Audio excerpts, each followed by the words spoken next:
Hello students, अपनी पिछली class में हमने एकादशः पाठः पर्यावरणम के प्रश्नों को हम हल कर रहे थे। अब इसके योग्यता विस्तार हम देख रहे हैं। जैसा कि हमने अभी तक देखा था, तो इसमें है आर्ष वचन। आर्ष वचन का अर्थ होता है ऋषियों को के द्वारा कहा गया वचन, जो है आशीर्वचन भी कहते हैं ना इसको। आशीर्वचन का अर्थ जो हमारे हमको आशीर्वाद स्वरूप जो वचन, जो बातें कही जाती हैं उनको आशीर्वचन कहते हैं। आर्ष वचन भी कहते हैं और आशीर्वचन। हिंदी में आशीर्वचन कहेंगे और संस्कृत में आर्ष वचन कहा जाता है। फिर है पंच तत्व। पंच तत्व का अर्थ आप भी जानते होंगे, जो पृथ्वी, जल, अग्नि, वायु और आकाश, इन 5 तत्वों से ही यह शरीर बनता है। और अंत में इन्हीं 5 में जो हमारा शरीर है, इन 5 तत्वों में विलीन हो जाता है ना। क्योंकि जब मृत्यु होती है किसी की, तो जब उसको जलाया जाता है तो जो राख है, राख जो है वो धरती, पहले सबसे पहले तो आत्मा निकल कर आकाश में चली जाती, वायु में मिल जाती है। फिर हम अग्नि में प्रज्वलित किया जाता है तो जो पृथ्वी में राख बनकर धरती में समा जाते हैं।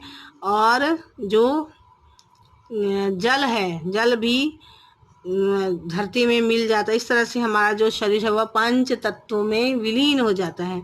और यह शरीर इन 5 से ही मिलकर हमारा शरीर बना हुआ है। फिर है समानांतर श्लोक व सुक्तियां। पर्यावरण से संबंधित निम्न उक्तियां एवं श्लोक पढ़ने योग्य तथा याद करने योग्य है। तो आप बड़ी क्लास में जा रहे हैं तो आपको एक्स्ट्रा जो आपको चीज़ें जो दी गई हैं आपके बुक में, वो आपके लिए उपयोगी हैं, इसलिए दी गई हैं। तो इनको भी आप पढ़ें और ध्यान में रखें और हमेशा याद रखने का प्रयास करें, ताकि आगे चलकर भी ये आपके काम आ सकते हैं। तो हमारी संस्कृति में वृक्ष वंदनीय है, इसलिए वृक्षों को काटना उखाड़ना वर्जित है। 10 कूप समा वापी, 10 वापी समो हृदय, 10 हृदय समः पुत्रो, 10 पुत्रो समो द्रुमः। तो ये मत्स्य पुराण से ये उक्तियां दी हैं कि 10 कूप के समान जो है वह है वापी है, और 10 वापी के समान है हृदय, और 10 हृदय के समान है पुत्र, और 10 पुत्र के समान है वृक्ष। तो ये बहुत अच्छी बात लिखी हुई है, ये आपको हमेशा याद रखने योग्य है। इसी तरह से तुलसी का पौधा भारतीय संस्कृति का एक महत्वपूर्ण अंग है। न केवल धार्मिक अपितु चिकित्सा की दृष्टि से भी यह रक्षा करने योग्य है, इसीलिए घर के आंगन में इसके रोपण का महत्व है। पुराण और वैदिक ग्रंथों के अनुसार तुलसी का पौधा वायु प्रदूषण को दूर करता है, इसलिए कहा गया है कि तुलसी कानने चैव गृहे यस्यावतिष्ठते तद्गृहं तीर्थम इत्याहुः नायान्ति यम क्रियंकराः।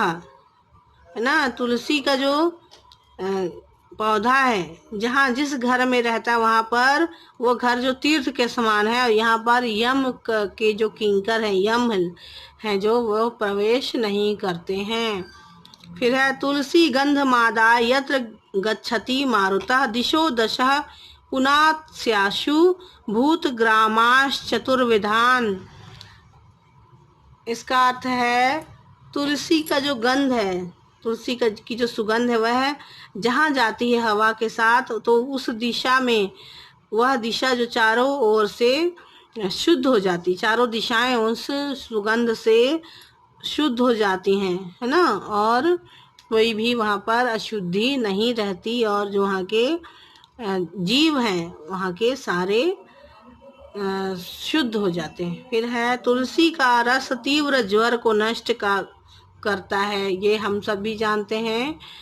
और इसलिए कहा गया है पीतो मरीचि चूर्णेन तुलसी पत्र जो रसः द्रोण पुष्प रसोप्येयम निहंति विषम ज्वरम। जो तुलसी जी का जो रस है, तुलसी पत्र का जो रस है, यह सारे विष को और जो बुखार का ज्वर है उसको दूर करता है। इसलिए तुलसी का रस पीने के लिए कहा जाता है ना, जब बुखार होता है, खांसी होती है, तो तुलसी के रस को पीने के लिए कहा जाता है। तो अलग अलग ये जो हमारे पुराणों में इसके बारे में लिखा गया तुलसी के पुराण में। इसके पहले वाला जो श्लोक था वह पद्योत्तर खंड में लिखा गया है। फिर अब ये जो हमने अभी पढ़ा हुआ है सारंगधरः, ये जो इसमें लिखा गया। इसके बाद अगला श्लोक है वृक्षारोपण का महत्व। तार येद वृक्ष रोपितु तस्माद् वृक्षान् प्ररोपयेत तस्य पुत्राः भवन्त्येव पादपानात्र संशयः। कि वृक्षारोपण जो है वो हमेशा करना चाहिए। कि वृक्ष जो है वह, अगर जो वृक्ष रोपण करता है वह अपने पुत्र के समान उसका पालन पोषण करता है, तो वह जो वृक्ष है वह, क्योंकि वृक्ष भी हमारा भरण पोषण करता है पुत्र की तरह, है ना। वृक्ष जो फल खाता है, देते हैं वृक्ष, उसको हम ग्रहण करते हैं जी। जब भी हमें भूख लगती तो हम क्या करते हैं, फल खा सकते हैं। तो इस तरह जब हम वृक्षों की रक्षा करते हैं और वृक्ष जो है वो हमारी पुत्र के समान हमारा भरण पोषण करते हैं। तो आज ही आपका पाठ समाप्त हो गया, एकादशः पाठः। आप इसके प्रश्न उत्तरों को अपनी नोटबुक में नोट कर लेंगे। अब हम अगली क्लास में मिलेंगे।